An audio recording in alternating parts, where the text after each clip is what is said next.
If you know me, you know I kind of neophobically reject all of these 10 kilos and compact keyboards, but if there's anyone who knows how to make a good keyboard, it's Corsair. So let's see if they can win me over today with the K70 Pro TKL they sent for me to check out. I gotta say, the box is pretty basic. It's literally just cardboard, and even though it's enough to keep your keyboard safe, as you can see, it has already kind of started to break apart here. So this isn't one of those boxes you'd probably want to display on your shelves. Of course, it is what's on the inside that matters, as we're all told in primary school, so let's see what is on the inside. It is a pretty smaller package, but given how it is, once again, a 10 kilos, you get your warranty guide, which, yeah, no one cares about that. You get your cables, and you get your wrist rest down below here. So what you see right here is pretty much all that you get. So let's start off with the star of the show, of course.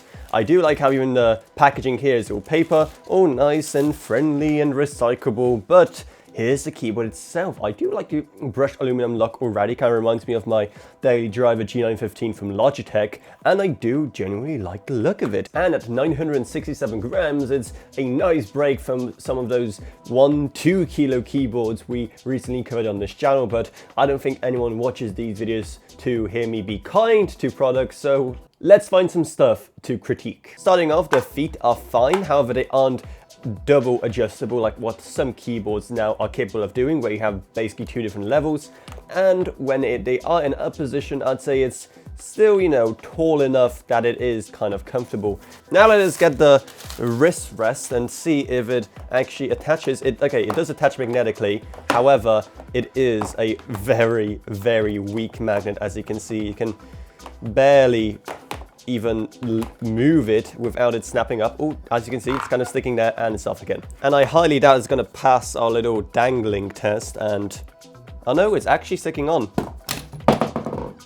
Never mind. Now, that isn't too much of a critique, of course, given how normally you won't be moving it around that much or suspending it mid-air. What of course matters is the typing experience, and I gotta say, I do kind of like it. They have a really nice switch to these. These are Corsair's own MGX switches. These ones are the linear ones. And for being linear, I mean, they're still kind of loud, right? Obviously, they don't have the click. It's more just the key itself that is the loud part, which is kind of interesting. But still, I really do like the comfort and the ergonomics of this. The wrist rest is a really nice material.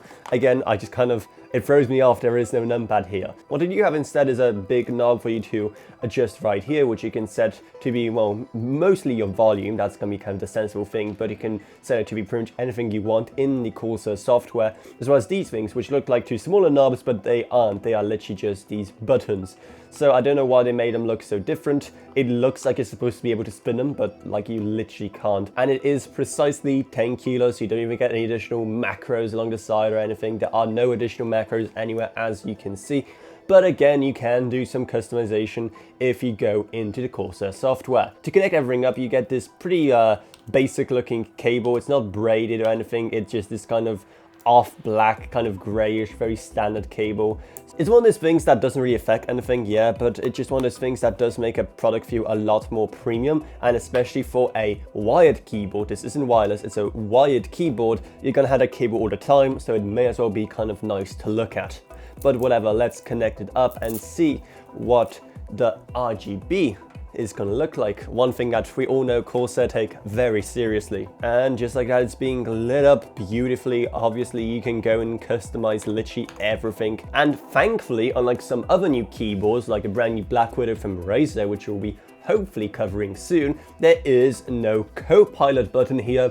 That just takes up space. None of that here, thankfully. And well, this is the point in the video I kind of run out of things to talk about. Now, that isn't technically a bad thing. This is supposed to be more of a no-frills keyboard that just provides everything you need in a compact form factor with a nice wrist rest, a good build quality, nice RGB effects, etc, etc. You know, all of that marketing copy. However, what makes it a bit less of a no-frills basic keyboard is the price. Now, you know Corsair, their products aren't cheap, especially the peripherals, but could you guess that this costs $180? I'm sorry, I thought keyboards that are literally missing a numpad are gonna cost less, not to mention the fact that it isn't even wireless, so I have no idea what they think is worth $180. about it here, apart from just that Corsair craftsmanship, which I gotta admit is kind of great. Like, it looks great, it feels great, and it comes with probably the best included wrist rest we tried on this channel.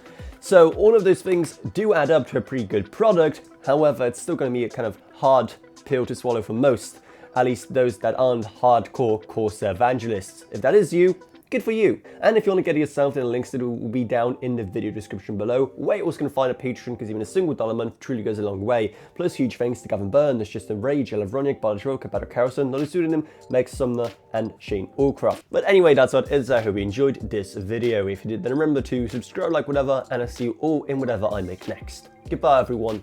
Goodbye.